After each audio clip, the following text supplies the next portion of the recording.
Hey everyone, welcome to the channel. My name is Mike, and in this video, I'll be talking about how to set up n8n. Whether you have no idea what it is, maybe you heard about it and you want to make an automation for your business, or maybe you're planning on building agentic AI automations to sell to other businesses. All of these are great ideas, and n8n is without a doubt one of the most powerful tools you can adopt in 2025. So this is going to be a full tutorial. But before we get into how to actually set it up, where to get it, I want to start off by explaining with some examples. What can n8n actually do? Well, it is incredibly versatile. The easiest way I like to explain it is if you've ever heard of Zapier, that is kind of a trimmed down version of n8n. Zapier can connect multiple services, so maybe when a file gets uploaded to a folder on Google Drive, Zapier can automatically post that to Instagram and TikTok. Essentially, you're just connecting multiple services. And n8n takes that to another level. Not only can you connect multiple services, you can add a lot of logic in there.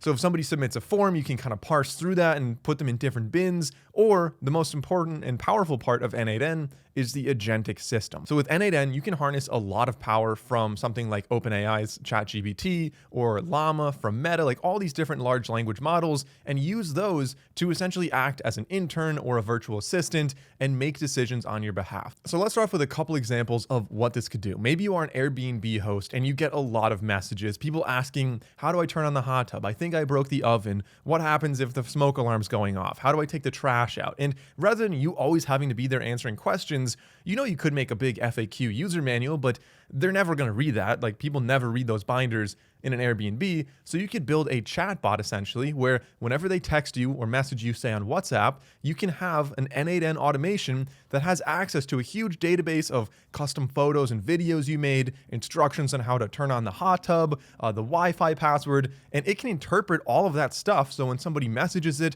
it acts like your intern or your own personal virtual assistant, and it can answer questions really with high agency to the end users who are asking you those questions. Another example is maybe at home. Maybe at home you're trying to do a meal planning thing and you want to connect your calendar, your wife's calendar, and maybe a list of like 70 or 80 recipes that you have in Google Drive. Now, you could cycle through those recipes. Maybe they're all recipes you like, and you can have an agent that in the beginning of the week, it can look at what nights are most busy for you and know that, all right, these recipes are easier to make, they're shorter. Maybe you want to make those on those nights, and it can present you the recommended meal plan for the week. If you accept it, it can make a shopping list for you, and then you can go out and buy the ingredients. And one more example that I think just really demonstrates the power of n8n is a full content automation workflow where you just have a spreadsheet of videos that you think are really interesting or have a lot of potential. And then you have a workflow where you have n8n read through that, go into ChatGPT, ask for similar video ideas, go to like Google VO3 and create videos, create music on another platform, tie it all together, save that as a file in Google Drive, upload that to TikTok or Instagram, and essentially it's a full stack content automation flow that you would otherwise need to hire somebody else to make. So we spent a lot of time with some examples there, but I think it's really important so you understand what n8n is actually able to do. Now, how do we actually get started? Well, you could go to n8n.io, and I don't recommend doing this because if you go to pricing, you can see it's $20 per month if you go annually, otherwise $24 per month or $50 per month if you go annually again for the pro plan. Now, those are significantly more expensive. I'm going to show you a way to save about 75% of that, so significantly cheaper, and you get exactly the same stuff. It really does work the same if you're doing self-hosting instead of through n8n.io, because n8n is open source, so you don't have to go through this platform if you're doing your own VPS self-hosting. So how do we do that? Well, in a new tab, you can either copy and paste the link in the top of the description, or you could type in santrelmedia.com/n8n, hit enter, and that will take you to a page that looks like this. So you're able to do self-hosted n8n, and it's $5 per month instead of $20 per month. This is through Hostinger. We've used them a lot for a lot of other hosting for websites. So they're super fast, super reliable, and honestly very, very affordable as well. So if we click on choose your plan, it'll scroll us down and we have many different plans to choose from. And these plans are going to be generally different in terms of speed, storage, and bandwidth. You can see those numbers down here. And so to get started, I'm just going to go with KVM2. You could select whichever one you want. And if it's not fast enough or if it's more than you need, you can always change the plan later. So I'll select KVM2. We'll say choose plan.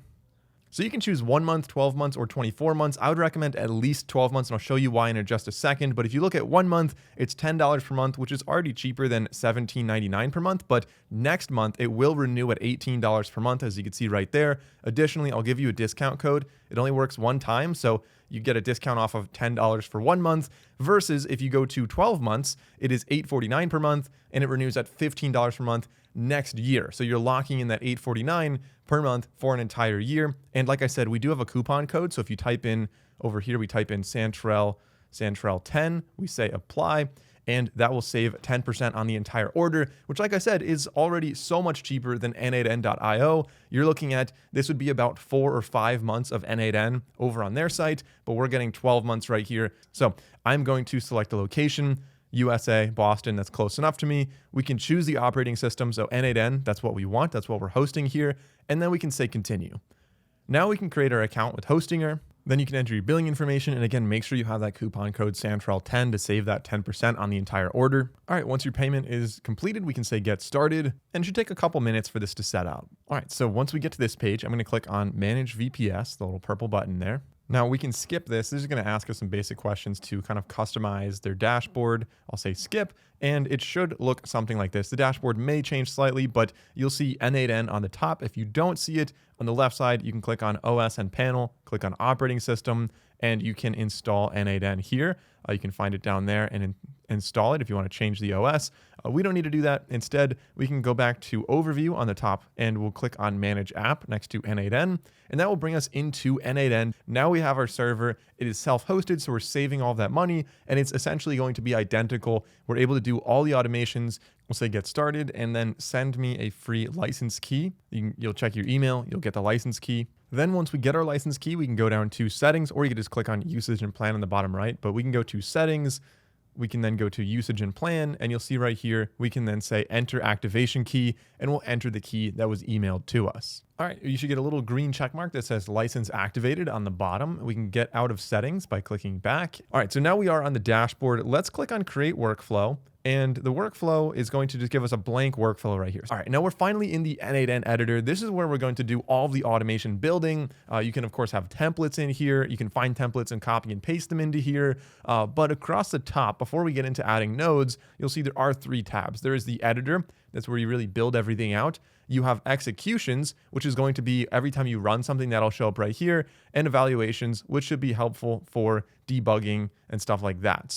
So let's click on plus, and the first node is always going to be a trigger. The trigger is essentially what starts this workflow. So a workflow is going to be just a process of things happening that are automatic, and you could do this either just through basic logic, and I'm going to do 2 different examples in this video. One is just basic logic. So you have an input, you have, it's going to process a certain thing with predetermined rules, and then you have the output. That's a very standard method that's really been around for quite some time. And then the second style is agentic, essentially having AI involved where that can have its own agency and make decisions and ultimately affect the output for you. And that's where a lot of the power is. Both are very valuable, but I think it's really beneficial to start off with the logic-based one, just so you have a better understanding of how n8n actually works. So we have our triggers. We could manually trigger it. We could have it on an app event. We could have it on a schedule. So maybe every morning, like tell me the news or something like that. It could be on a call. It could be on form submission. So you can have a form when somebody submits it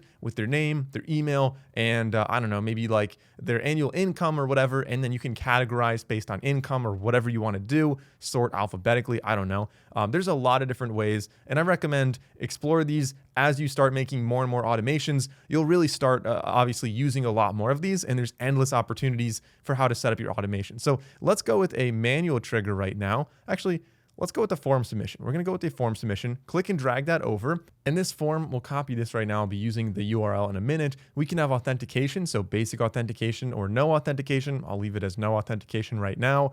We can have the title for this. So let's just say this is going to be petition form, and we can add our form element. So the first one, let's just say, what is your name, or just say first name. And this one's going to be text. We can add another form element. Maybe this is going to be last name, add another form element. This one could be phone number. And this is not just going to be text because it's a phone number. We're going to click the drop down, and we can select number. Would be a good one right here. So let's say number, and we can add another form element. And this one we could say email. The email, of course, could be text, but I think it's better to categorize that as email, as you can see right there. And then lastly, let's have a drop down that is going to be, let's say political party. And this can be a drop down list. And we have some options here. You'll see these are all fixed. We also have expression. I'll talk about expression later on once we get to some agentic stuff. And we can make that a required field. Of course, we can do that with all of them. We can make any of these required or not required. And then we have our form pretty much ready to go. So we could test it out by saying execute step. Execute step will bring us the form. I could test it out. So Ricky, Bobby, whatever. And this is required. So let's say Ricky Bobby is an independent. We'll say submit, and you'll see on the right side, the table is over there. A form was submitted. I can close it. And from here, we have several different ways we could view the data. Of course, table is probably the easiest to read this, but you can also see JSON is going to be more like code-based. So I think table is going to be easier for most people to interpret this to make sure it actually registered everything correctly. Now we can pin this. That's beneficial. So when we're kind of troubleshooting everything, we have this data set up. We don't have to do the workflow every time. So this step is good. Now we can go back to the canvas. All right, so we have our trigger set up. The next thing we can do is click on the plus here to add the next node. So the next node could really do a variety of things. It could be AI, as we're going to talk about later. It could be an action within an app. It could be a data transformation, so filtering, which we will do for this one. It could be a flow as well, so you could branch it, you could merge things together. So you could say, maybe we're going to separate each political party out and put them all on different lists, for example. So let's actually do that one first. Let's say branch. We'll do that with an if statement. So we'll click on if. Now for this one, you can see we have several different fields on the left side. Those are the ones that we created. I'm going to do political party. So let's click and drag political party over. And so if political party is equal to independent, we can say execute step. And this one went through as true and nothing went through as false. That's good. It's working. So let's say if it is true, if they are registered independent, maybe we want to send them an email or something like that. So if I click on plus, we can click on action in app, and there are so many other apps that connect to this. Searching is probably going to be your best bet, but just scrolling through, you can get a good idea of what is actually being connected right here. We're still in the letter A, so a lot of AWS stuff. You have, of course, you can do Brave, connect to Brave Search. There's Brevo for email campaigns. So maybe you want to set it up with Brevo right there. You have ClickUp. You've got, a ton of these CoinGecko. You can even do some crypto style stuff there. CrowdStrike is another really big one. DHL for shipping. So maybe you want to get a tracking number and you want to send that to somebody and set up your whole workflow like that.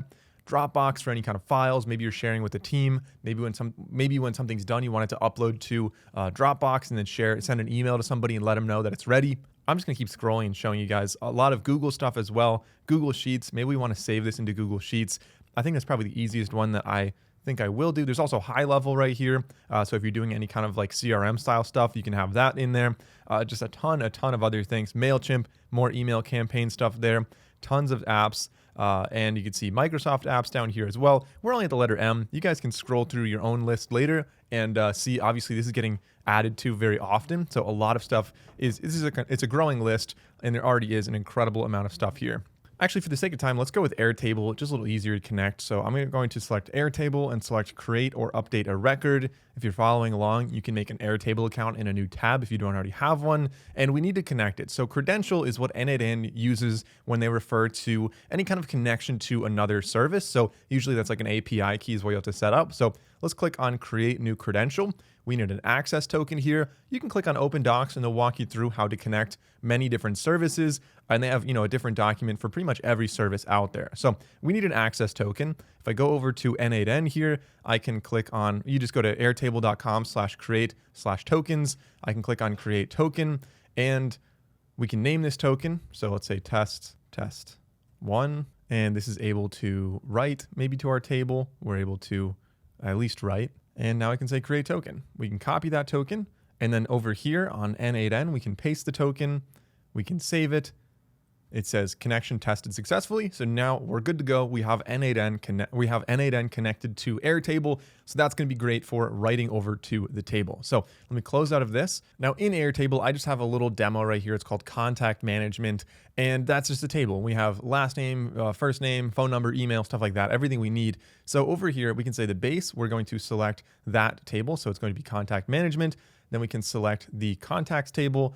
And the ID, the columns to match on could be ID. I'm actually going to match based on, let's say we're going to match based on email, We're going to go based on email. So I can click and drag that over, or actually we just click the drop down. Sorry, click on email.